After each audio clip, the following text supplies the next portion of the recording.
आगे बढ़ते हैं और आपके लिए लेकर आए हैं एक बड़ी एक्सक्लूसिव खबर जहां पे इस साल नेचुरल गैस को जीएसटी के दायरे में लाया जा सकता है। इस बड़ी खबर पर और डिटेल्स जानने के लिए चलते हैं प्रकाश प्रियदर्शी के पास। प्रकाश, बताइए। देखिए, ऑयल एंड गैस सेक्टर के लिहाज से काफ़ी इंपॉर्टेंट डेवलपमेंट है, क्योंकि ऑयल सेक्रेटरी ने इस बात को एक्नॉलेज किया है कि डोमेस्टिक गैस इंडस्ट्री की अगर बात करें तो जो टैक्सेशन का मसला है नेचुरल गैस के ऊपर, वो काफ़ी इंपॉर्टेंट मसला है और एक बड़ी चुनौती है इंडस्ट्री के सामने। ऑयल सेक्रेटरी ने इस बात को एक्नॉलेज किया है। हालांकि उन्होंने कहा कि सरकार ने कई तरह की इंपॉर्टेंट स्टेप्स लिए हैं कि जो डोमेस्टिक गैस प्रोडक्शन है, नेचुरल गैस प्रोडक्शन की बात करें, उसको बढ़ाने के मकसद से, ताकि कंजम्पशन बढ़ाई जा सके और जो टारगेट है कि ओवरऑल एनर्जी मिक्स में गैस की जो खपत है वो 15% होनी चाहिए, इस टारगेट को अचीव किया जा सके।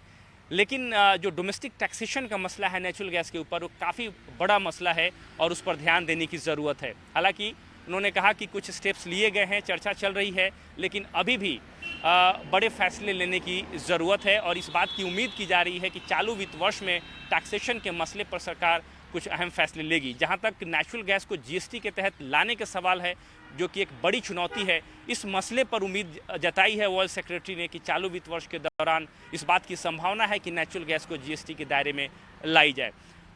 साथ ही साथ हालांकि ऑयल मिनिस्ट्री ने पहले भी इस मसले पर वित्त मंत्रालय से संपर्क किया है,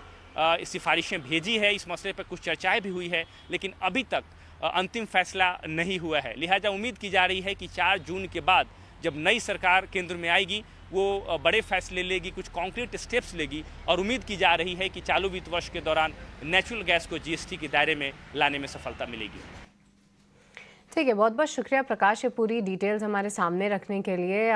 इस बीच हमारे साथ हमारे एक्सपर्ट मयूरेश जोशी भी जुड़ चुके हैं। मयूरेश, आपका बहुत बहुत स्वागत है। सबसे पहले तो आपसे ही समझना चाहेंगे, कैसे देख रहे हैं आप इस खबर को और क्या कुछ इम्पैक्ट ये ला सकती है पूरे गैस सेक्टर पे, क्योंकि नेचुरल गैस को जीएसटी के दायरे में लाया जा सकता है, ऐसी बातें चल रही हैं। फिलहाल अगर आपके पास कुछ आंकड़े हों कि किस तरीके से यहाँ पे टैक्सेशन होता है और इस मूव के बाद क्या कुछ इम्पैक्ट देखने को मिल सकता है कंपनीज पे।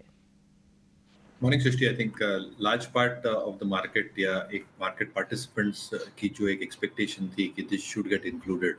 क्योंकि जो सिनर्जिस्टिक बेनिफिट्स हैं, आई थिंक ये कम्प्लीटली प्ले आउट हो सकते हैं in terms of even the pass through prices, क्योंकि अभी आई थिंक अभी भी अटकलें लग रही थी इनपुट कॉस्ट को लेके, रियलाइजेशंस को लेके। और अगर जीएसटी के दायरे में आता है तो एक स्ट्रक्चर्ड प्रोसेस हो सकता है सारी गैस कंपनीज के लिए। दूसरा ये नहीं भूलना चाहिए कि आई थिंक जो एक सरकार की मुहिम रही है to ensure that the entire gas consumption goes up from 6 to 15 odd percent,